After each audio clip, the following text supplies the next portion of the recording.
Personil gabungan TNI dan Polri melakukan patroli dan peninjauan ke wilayah pedalaman Kabupaten Aceh Utara Senin 12 Februari. Lokasi yang berjarak 52 km dari Polres tersebut berada di Dusun Sarah Raja, Desa Lubok Pusaka, Kecamatan Langkahan, Kabupaten Aceh Utara. Peninjauan dilakukan karena terdapat TPS yang tidak memiliki sinyal internet atau blind spot untuk digunakan pada pemilu mendatang. Aparat keamanan pun harus menggunakan sepeda motor trail untuk mengakses lokasi tersebut karena medan yang ekstrim. Setelah peninjauan, petugas akan melaporkan kondisi TPS tanpa internet di Dusun Sarah Raja tersebut kepada penyelenggara pemilu agar dipindahkan ke dusun lain di desa yang sama yang memiliki jaringan internet.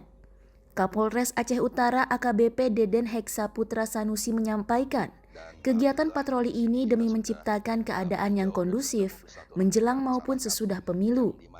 Terlebih Kecamatan Langkahan merupakan wilayah terujung di Aceh Utara yang berbatasan dengan Kabupaten Aceh Timur dan Kabupaten Bener Meriah.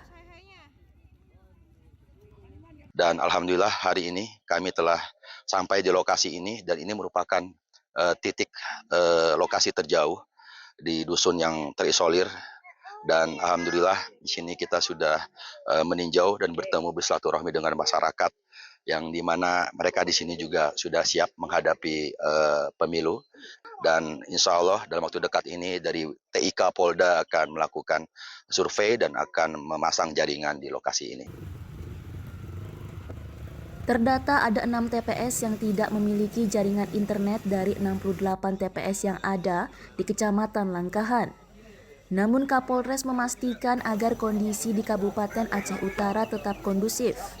Mengingat wilayah ini merupakan salah satu titik merah pelaksanaan pemilu di Aceh.